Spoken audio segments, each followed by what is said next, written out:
back to the North American Challenger Series Spring Playoffs. It's time for Game 2 between Curse Academy and LMQ. But first, I'd like to welcome Cloud9's jungler Meteos to the desk. Welcome.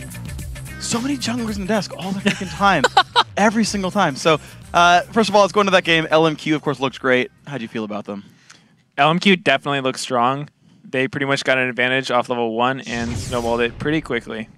Yeah, so Siege comp, I feel like that's kind of the normal thing for LMQ. Do you actually watch the Challenger scene much? Are you well equipped with like LMQ strategies? We have played LMQ a lot. I don't watch every Challenger game. I try to tune in sometimes, but we definitely scrim LMQ a lot, and they're very familiar and very good at playing the Siege comps that they run with Nidalee, Caitlyn, or Lucian, and they just love pushing down your towers and poking you in. So from your experience playing against them, how's the best way to kind of circumvent that and knock them down? Because that seemed very convincing. Well, the best thing to do against a Siege poke comp is just get some really hard engage, whether it be like Leona, Vi, just champions that can get in there. But Curse Academy's team comp that game was a really like snowball-y comp where you have Soraka, Ryze, pretty much all their champions do really well when they're ahead, but when they're behind, they can't actually do that much. And so they had an unfortunate level 1, and they just couldn't really come back. And from a jungler standpoint, it was Elise versus Xin Zhao, and he was building the new Feral Flare item.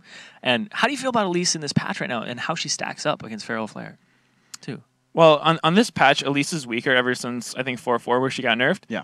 And so she does get outscaled by a lot of junglers, but what she still has going for her are really strong lane ganks. So she can pressure the lane super hard.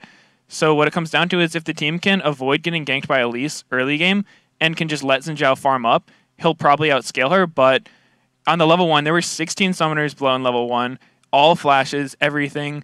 Xin Zhao lost his both of his buffs basically because he got one and then died at his second buff. So he was just incredibly behind. And at that point, Elise can do whatever he wants because Xin Zhao has no counter pressure. He tried to go for some ganks, which when you're that behind, you kind of have to, but it just delayed his Feral Flare that much more and sort of kept him from scaling. So yeah, things just didn't really go Curse Academy's way that game. Yeah, I don't think he got it all game, actually. Stuck on Wriggles the whole time. So players are getting ready. So last question for you, actually. Unfortunate level 1s aside, who's your prediction for Game 2?